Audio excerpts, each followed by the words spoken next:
All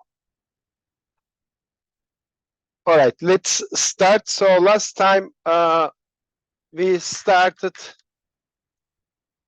discussing meromorphic and holomorphic functions. So holomorphic and meromorphic functions on a Riemann surface. So if C is a Riemann surface, let's say, and if UI, ZI is an coordinate system, holomorphic coordinate system,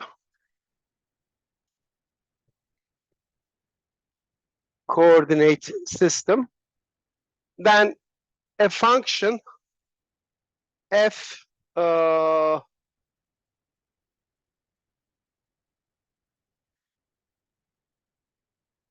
from C to some I mean complex line or some other maybe another Riemann surface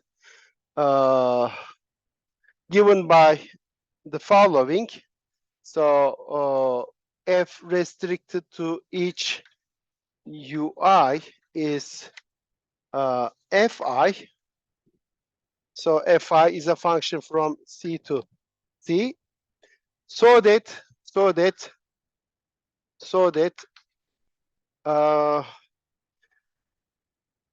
we have two conditions.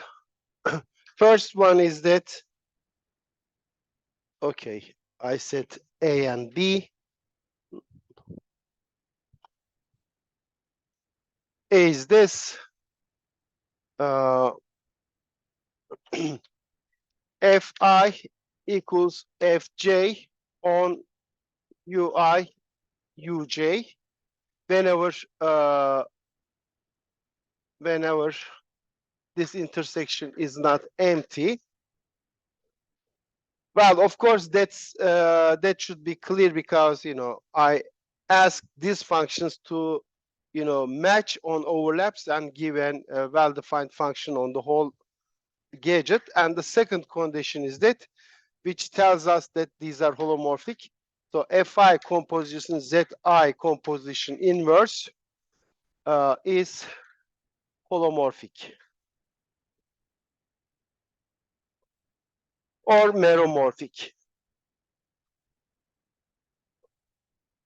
So what we see is this. So if this is our Riemann surface, and we have, let's say, open sets here, which covers the whole Riemann surface, and this open sets, on this open sets we have holomorphic coordinates Zi, Zj, let's say, okay, and these are the images of this coordinates in the complex plane.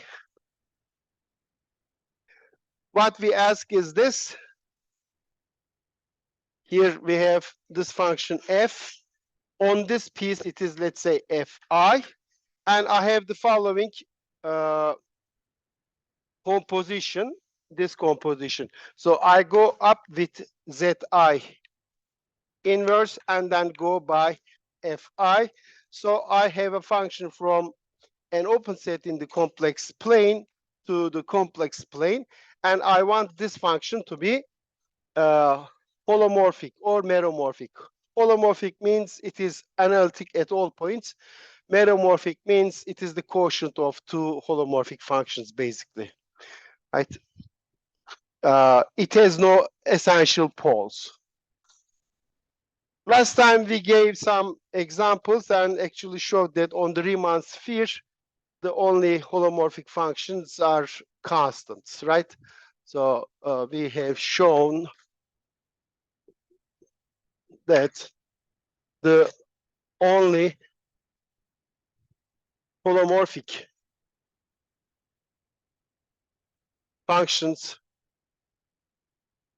on the Riemann surface, Riemann sphere, are constants. And we will see that actually this is true for all Riemann surfaces, not only for Riemann sphere, but all Riemann surfaces. And okay, before we do that, we have this remark. The set of all, since holomorphic functions, are basically constant functions, they are not interesting. So the next thing which is interesting, which might be interesting, is the set of all meromorphic functions.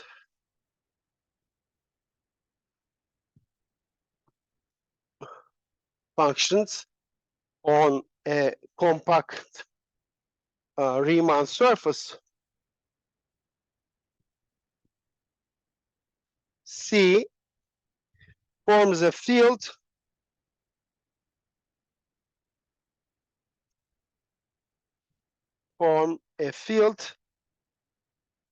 denoted as Kc. So the field of meromorphic functions on C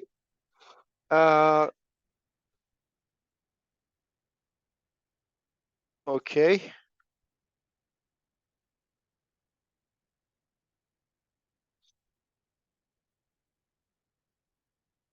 The set of holomorphic functions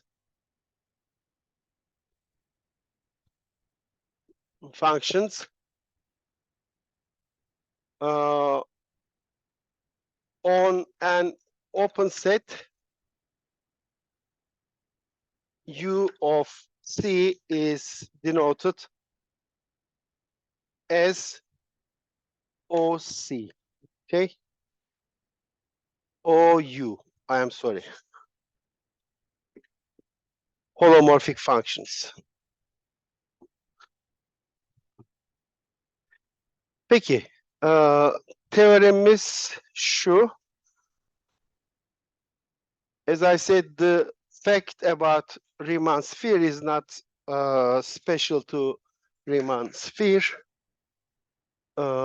So this is theorem, maybe I should try 3-3 from the book. The only holomorphic functions on a compact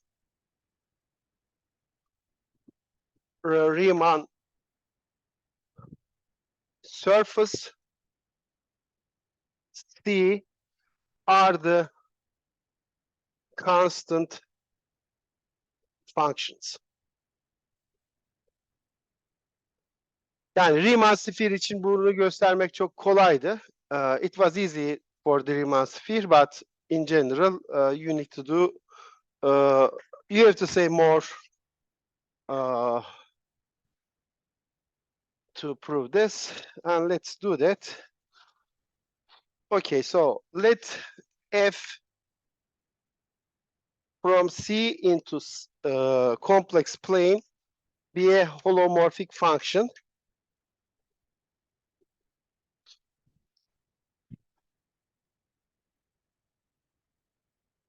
Burada tabii compact, being compact is the essential thing, right? Otherwise, from C to C, there are, of course, lots of holomorphic function, but C is not compact, complex plane. However, if your Riemann surface is the compact gadget, then there is no holomorphic function except the constant functions. Holomorphic function, since C is compact, the continuous function,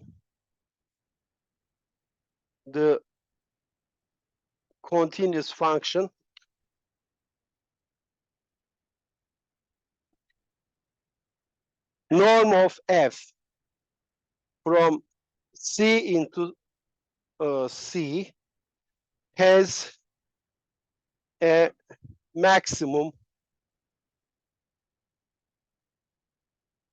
at a point, say, P. So what we mean by norm of f, f of z has real part and imaginary part. Aslında şunu şöyle yazayım.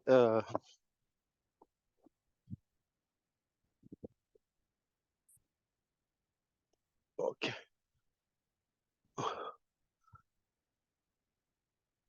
Uxy plus I times Vxy. Norm of f is just the norm of this complex number. So it is just u squared xy plus v squared xy, and then you take the square root of this non-negative real number. So actually, maybe we should just said, this takes values in R, but R is, of course, is considered as a subset of. Now, this has a maximum because this is a continuous function, and every continuous function on a compact set has a maximum. But that's a problem for holomorphic functions. If P is contained in the local coordinate chart, coordinate system, let's say U alpha, Z alpha, then the norm of this F composition Z alpha inverse from V alpha into C has a maximum,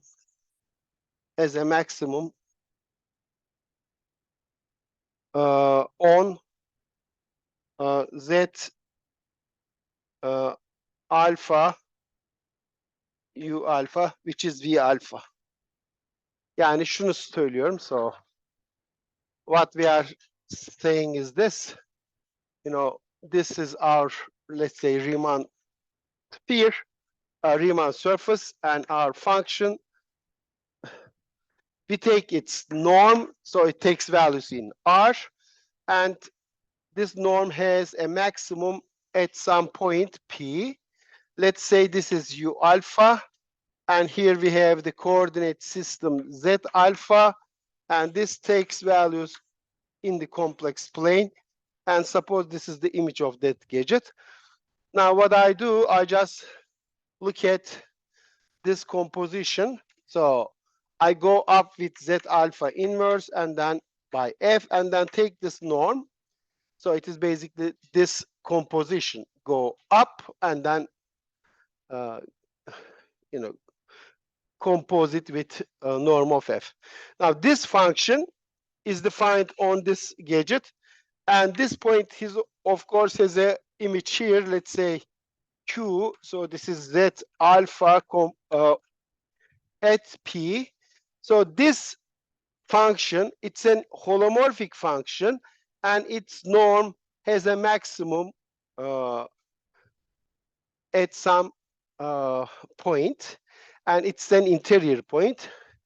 That is true only if this function is constant. So from complex calculus, maximum modulus principle, değil mi ismi? Maximum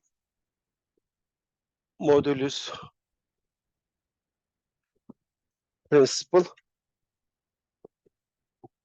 Bilmeyenler Wikipedia'dan açsın. Bence en oradan kaynaklara ulaşırsınız. From complex calculus, we know that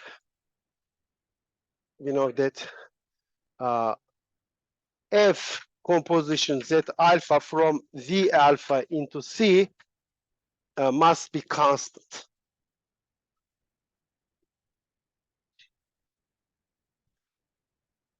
open bir setin içinde maksimumu varsa holomorfik analitik bir fonksiyonun constant olmak zorunda. Tamam mı?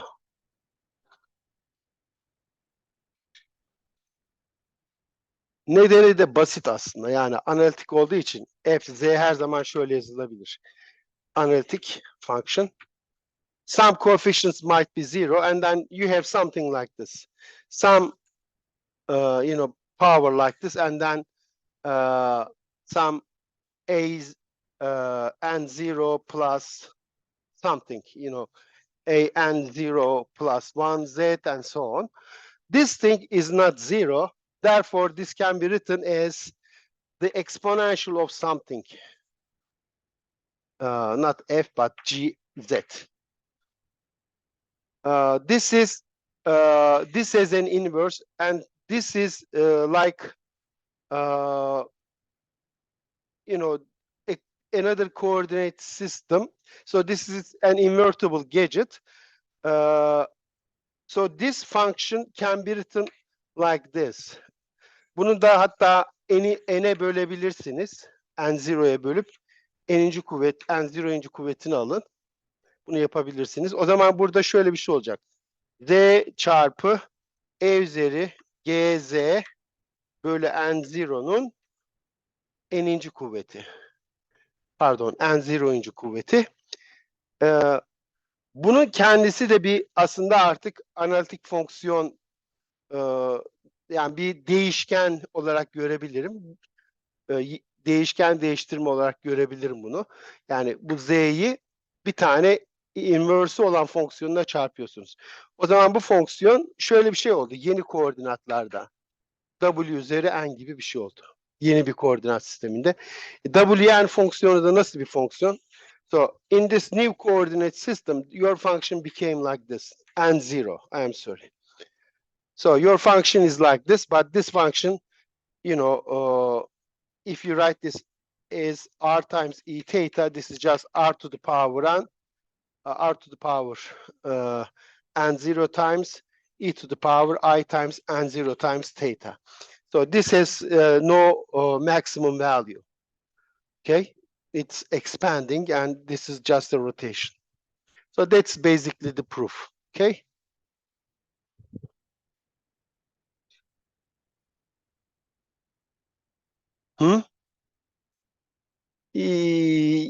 Actually, I'll talk about it now, I guess.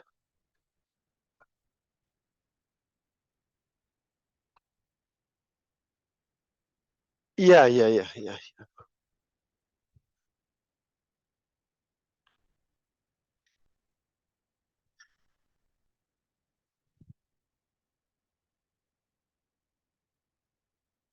Yes. Cauchy integral formula. Yeah.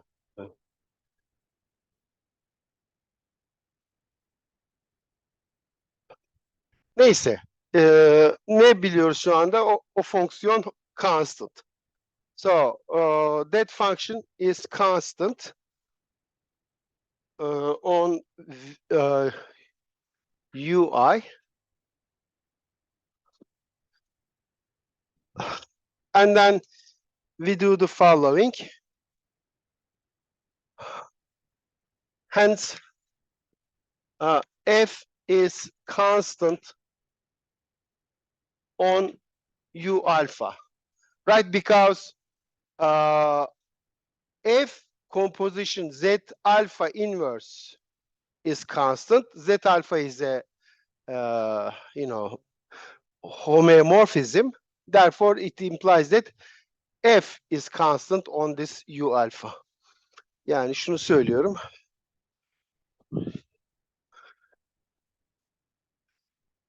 This function is constant. Therefore, so f composition z alpha inverse constant. Therefore, f must be constant on this set. Okay? Şunu.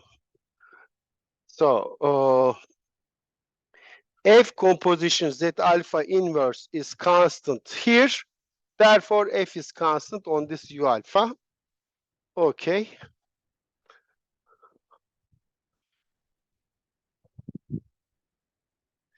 Şimdi ne yapacağız?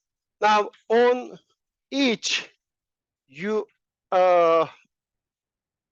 u alpha intersection u beta, which is not empty, f restriction to uh, uh,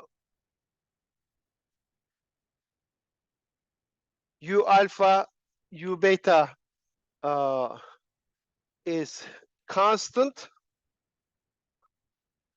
and hence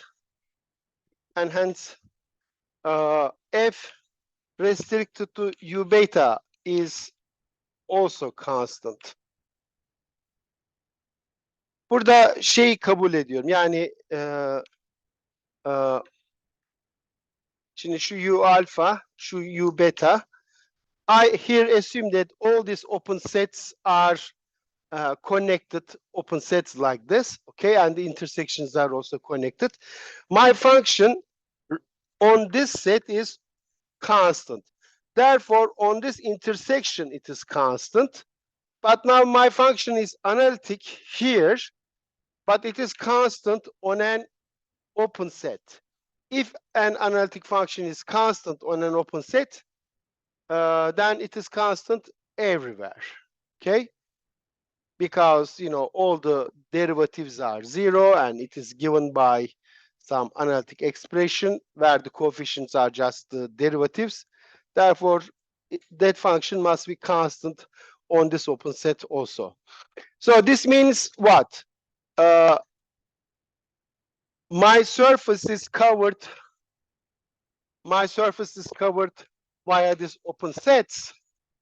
And if it is constant on one of them, then it is constant with any other one that intersects with it.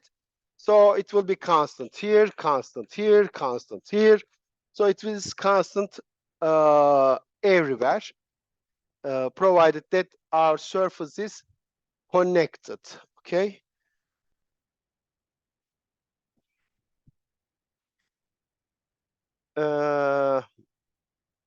Yani şeyin power seri expansion'ın unique olması. Evet, evet.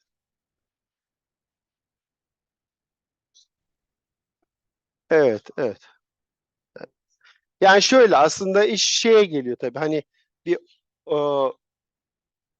analitik demek f of z şöyle yazılabilir demek, değil mi? Şu noktada analitikse so nth derivative at z0 divided by n factorial z minus z0 to the power n. So if it is constant on any open set like this, then all these coefficients are zero, all these derivatives. But then since these are zero, this function is zero on this whole, it's constant on this whole open set. So if all the derivatives are zero at one point, then they are zero everywhere. Therefore, this function is constant actually on the whole set. Yani burada iyi kullanıyoruz tabii. Yani analitik bir fonksiyon. So analytic function on an open set like this, once it is given by a power series expansion on an open set like this, is determined by the values of its derivatives at one point. So if all those derivatives are zero, function is constant here because, you know, all these terms are zero except the zero term, f of, right, what is this? This is f of x0 plus f prime x0, z minus z0, and so on. So if all these derivatives are zero, your function is just constant. Okay? So this is a consequence of this power series expansion. And uniqueness oradan geliyor tabii. Şeyde. Aha, tamam, evet. Anlaştık mı? Buradan da ne çıkar?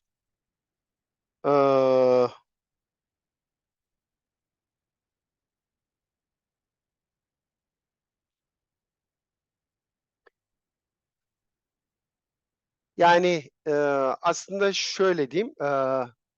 To finish the proof,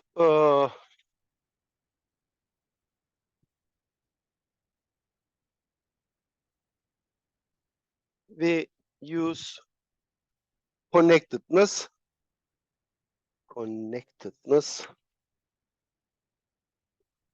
as follows. Şöyle. Our Riemann surface is this, let's say, and it is constant on some open set like this, and our surface, let's say, is connected. I want to show that my function takes the same value at all points. So the value at P and Q are the same. How can we do this? Since it is connected, of course it is arc-wise connected. I can join this 2 points by an arc. An arc is, its image is compact set. And what I do, now my function has a power series expansion here. At all these points, my function has a power series expansion. So I can cover this compact set via open sets on which our function has a power series expansion. And since this is compact, I can do this with finitely many open sets. And then we use that argument. It is constant here, and it's analytic here and here, and these two open sets intersect. Therefore, it is constant here, and the constant value is the same value the function has at the point P. So it is constant here, and then this open set intersects with this one, so it will be constant here, and the value will be the same. So you just continue like this, and you come to the point Q at finitely many steps. Okay, that's the proof. Bunu yazmayayım, yani anlaşıldı sanırım. Yani kompaktlığı kullanıyorum orada. Tamam mı? Peki.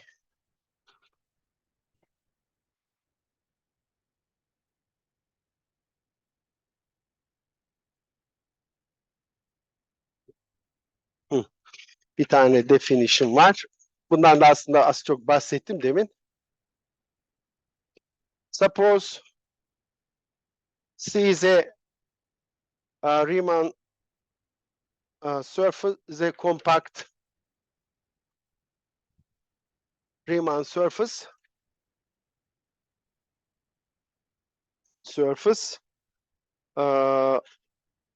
with f is a meromorphic function and P is a point on the surface. Select a coordinate system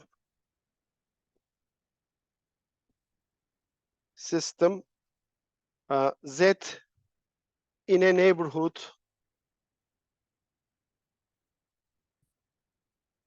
of this point of P, so that P is equal to 0. You can always do that. If you have an open, if you have a coordinate system, the value at this point may not be 0, of course, but what you can do from that coordinate system, you may just subtract that constant, and you obtain another coordinate system, and it will be 0. Yani koordinat sisteminizi öteliyorsunuz.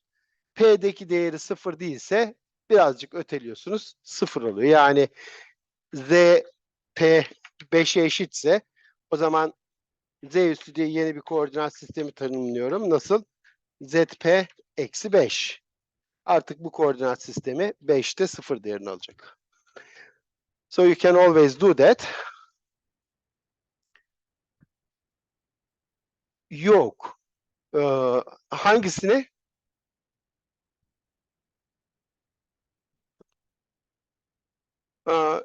Yok. Yani bu her fonksiyon için bunu yapabilirim.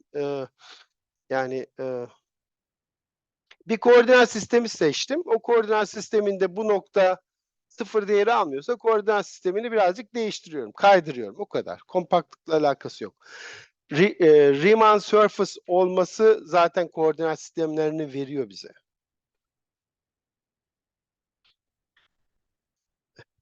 Niye sıfır istiyoruz? Yani hesabı kolaylaştırmak için, başka bir şey yok.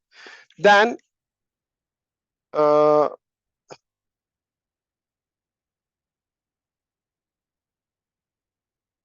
in this neighborhood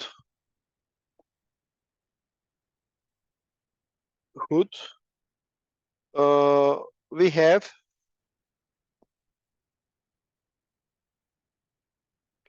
f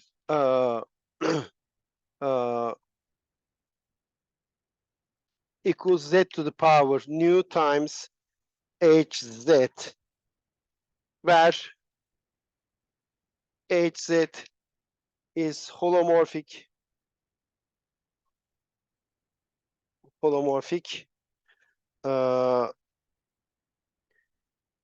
and h zero is not zero, and z is not z. This nu is an integer.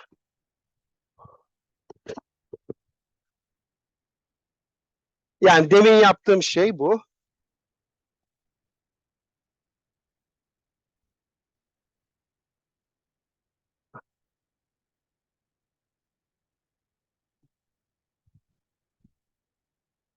Hı?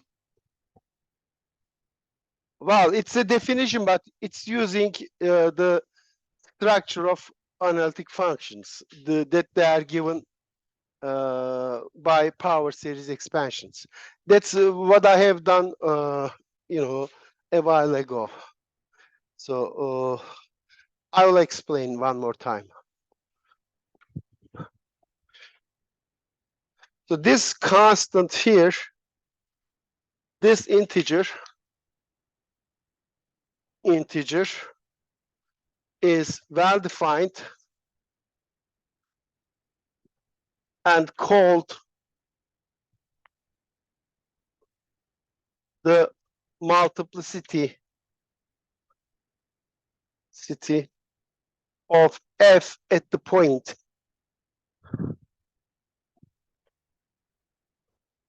P, denoted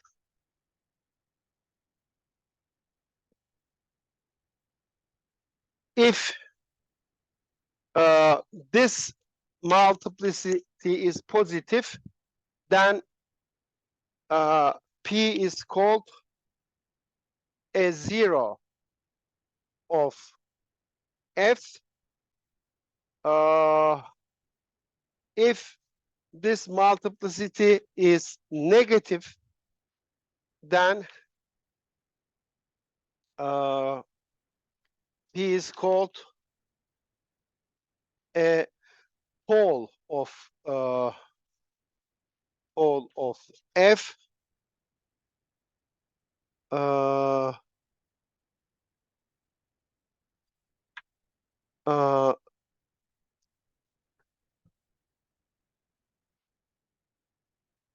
Eğer zero ise if this is positive, then this is called the buna ne deniyor? Zero'nun degree'si değil mi? Degree order of the degree, order of the zero. Eğer bu negatifse o zaman bu sayıya değil de bunun mutlak değerine order of the whole diyoruz. Now let me explain all these. You probably know this stuff, but just to make it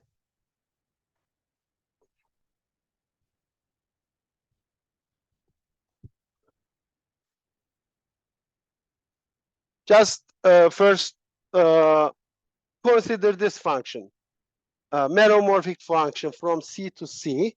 Suppose f is this, z minus 2 cubed, z plus 5, and then z minus 3 to the 4, z squared, and then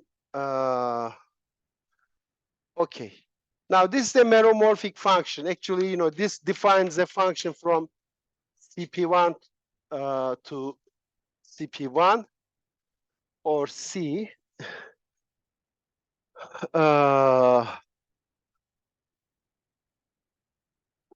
Şimdi bunun zero'ları ve polları. So what are the zeros and poles of this? So P equals 2 is a 0. What is the order of order? What is the order of the 0? It is 3, right? P equals 5 is a 0 of order 1. P equals minus 5, of course. Minus 5. So it, in this case, if the order is 1, then we call it simple. Simple 0. P equals 3 is a pole of order 4. P equals 0, again it's a pole of order 2. Yine eğer sadece 1 ise order'ı, o zaman simple pole diyoruz. Tamam mı? Yani şunlar ona denk geliyor. Peki power seriyle ilişkilendirmek nasıl bir şey? Şimdi şöyle diyeyim. Şimdi Riemann, this is our Riemann surface. Let's say we have a function and we have a point here. We choose a coordinate system Z, and it comes to complex plane, and we consider this composition. What is that? Z inverse composition F. Now this is from an open set of the complex plane to the open set here. And I choose this coordinate system so that P is, actually it's not like this, right? P is mapped to 0. So, okay. So this is ZP. It is 0, okay? And then I consider the power series expansion of this function at 0. Power series expansion of this function is like this. A0, well, not power series expansion, I should say Laurent expansion. It is not necessarily analytic. This function is from KC. So F is from KC, meromorphic function. So since it is meromorphic, it is like this. Therefore, its expansion is something like this. A, I don't know, n0, z to the power n0. It starts from maybe a negative number. Tabii bunu şöyle yazmak lazım. Aslında özür dilerim. Bu kötü bir yazım. Şöyle diyeyim. A-N, Z-N, A-N plus 1, Z-N plus 1 goes up to A0, A1, Z, A2, Z squared, and goes like this. Every meromorphic function has such an expansion. This n is an integer. It could be a negative number or a positive number. So this can start from minus 5. So the first term you might have is 1 over z to the power 5, and then z to the power minus 4, z to the power minus 3 and then constant term and so on, or it could start from a positive number. So if it is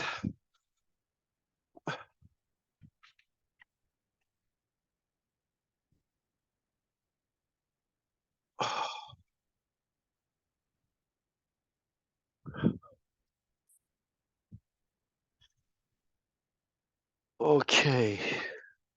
For example, if it is like this, f composition z inverse. Diyelim ki şöyle. Eksi 3 bölü z üzeri 6 artı z üzeri 5 plus 2 over z squared plus 5 plus 3z and then 5z squared and so on. In this case, the first term is this. So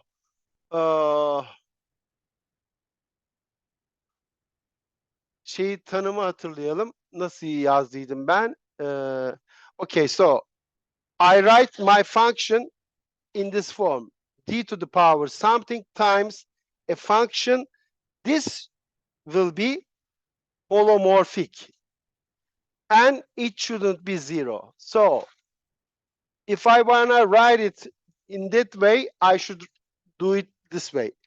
This is 1 over z to the power 6 and then minus 3 plus z plus 2 z to the power 4 plus 5 z to the power 5 and so on. So this is my hz. Since this is a convergent power series, this is convergent, okay? And therefore it's analytic. And what is h0? Well, h0 is just minus 3 and it is not 0. Therefore, this is my d to the power nu. So what is this exponent? It is minus 6. If I write as z to the power nu. Okay, yani şu şekilde yazarsak, so if I write it like this, then this exponent is minus 6. It is negative. It is negative. Therefore, our function has a pole at that point, and the order of the pole is 6. Okay, so hence the function has a pole at P of order 6. If it was like this, let's say,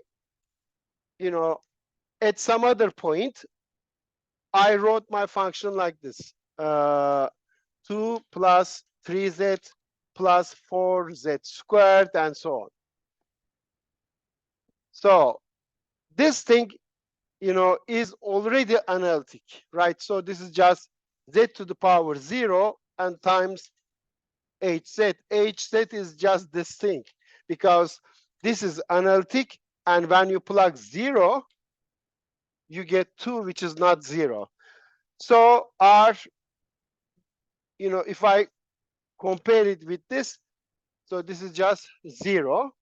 So this thing, at this point, the function has no zeros or has no poles, okay? Hence, f has no zeros or poles at that point. Okay? And if it is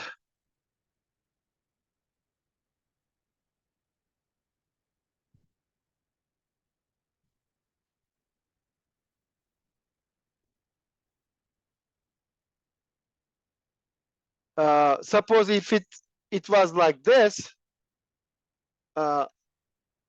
z cubed plus 5z to the power 4 minus 7 d to the power 18 plus something like this.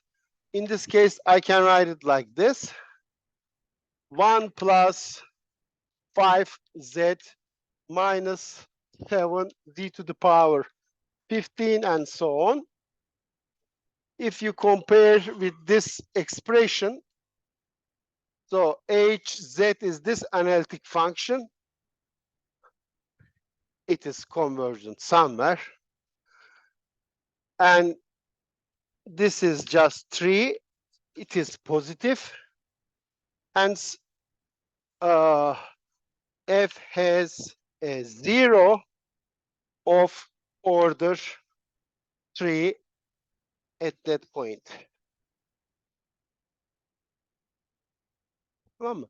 Yani bizim Riemann surface'ımızda, in my Riemann surface, I may choose this point, let's say P1, this point P2, and this point P3.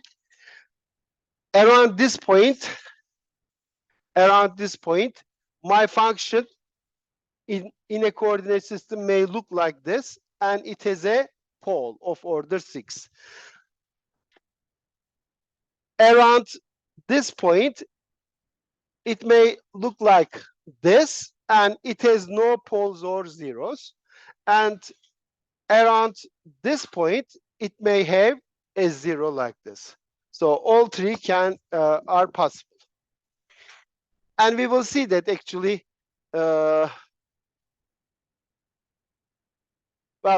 you see, poles and zeros are isolated from the expression. You know, if you have a 0 at some point, then at nearby points, you have no zeros because your function is written like this. And this function has no zeros, and this has only 1 0, which is at 0. So zeros and poles are isolated. And this means what?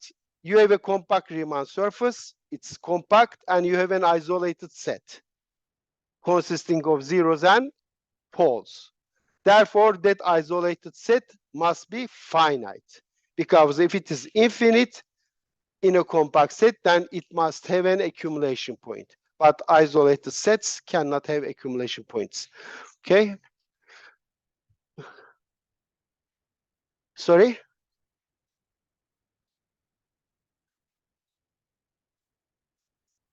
Well, we are supposing they are given. Our coordinate system is given. We assume that, you know, z inverse is given, and I have all these expressions. Well, in practice, of course, it might be difficult, but you know, we are assuming that it's given. So, as a remark, since the set of zeros and poles are isolated, and T is compact, the number of zeros and poles must be finite.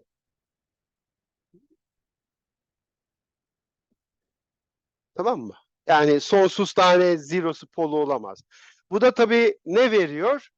Bunları sayabilirsiniz. Sonlu tane var. Dolayısıyla işte hani algebreik geometrinin nesneleri bunlar. Bunları saymaya başlıyorsunuz.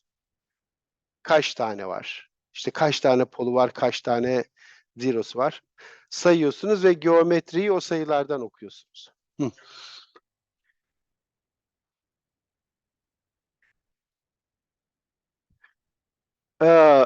So that I can write it in this form. Otherwise, we have to write it like this. Z minus Z0 to the power 6. Z minus Z0 to the power 5.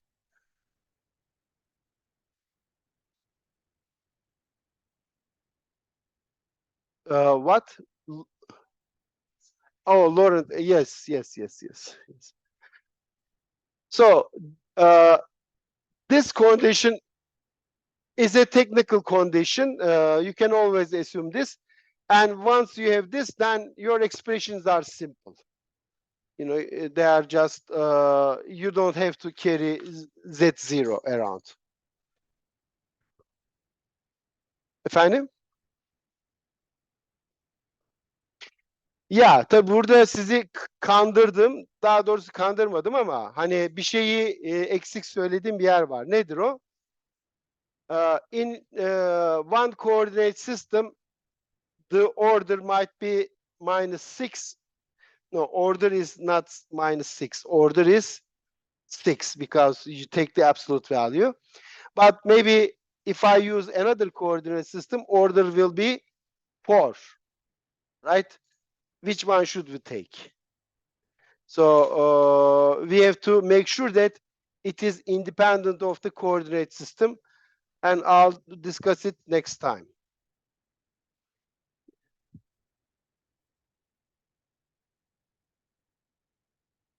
Ne olmazdı?